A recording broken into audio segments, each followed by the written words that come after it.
लाडक्या बहिणींसाठी अत्यंत आनंदाची आणि गुड न्यूज घेऊन आलेलो आहे।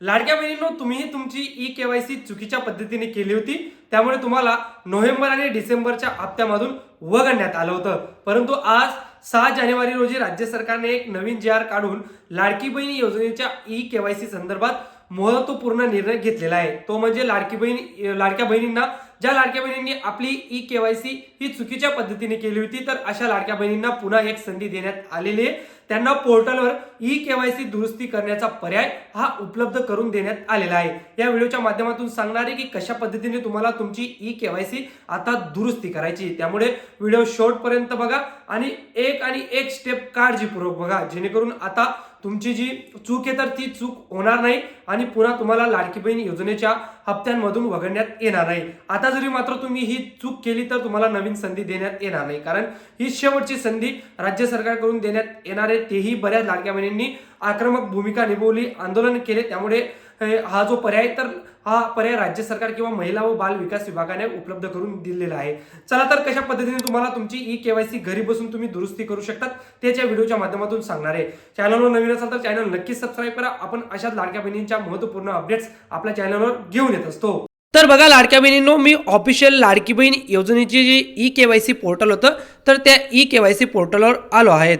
इथंच आपण सगळ्यांनी या पोर्टलवरच आपली ई-केवायसी केली होती। ज्यांनी चुकीची केली होती त्यांनी इथंच केली होती आणि ज्यांनी बरोबर ई-केवायसी केली होती त्यांनी इथंच केली होती।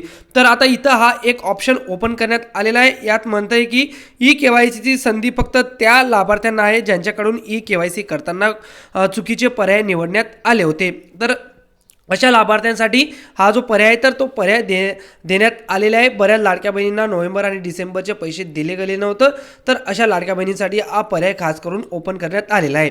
आता तुमची जरी ई-केवायसी चुकली असेल तर तिला आपण आता नव्याने करणार आहोत। तर इथं आपल्याला सिंपली क्लिक करायचं आहे, या हायलाईट होत असलेल्या बटनवर क्लिक करा आणि इथं बघा आता आपल्याला आधार क्रमांक टाकायचा आहे। पूर्वी ज्या पद्धतीने आपण आपला आधार क्रमांक टाकला होता त्याच पद्धतीने आपण आपला आधार कार्ड क्रमांक टाकायचा आहे।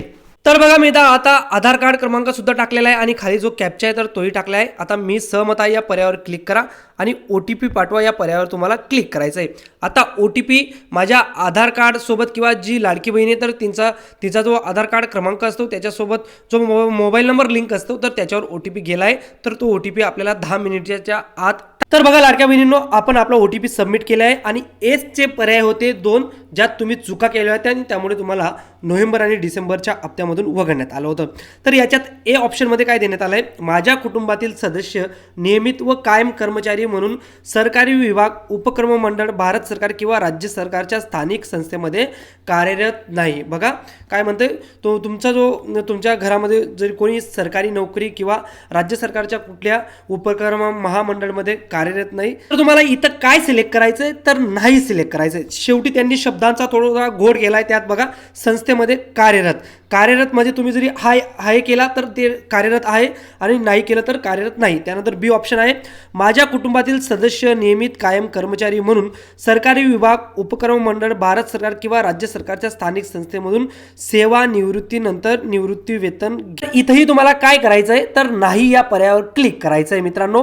आणि इथं तुम्हाला हा जो उपरोक्त अनुक्रमांक ए आणि बी मध्ये देण्यात आलेली माहिती ही खरी असून खोटी आढळल्यास खोटी माहिती दिल्या प्रकारे सक्त कारवाईस पात्र राहील या चेकबॉक्सवर आपल्याला टिक करायचं आहे।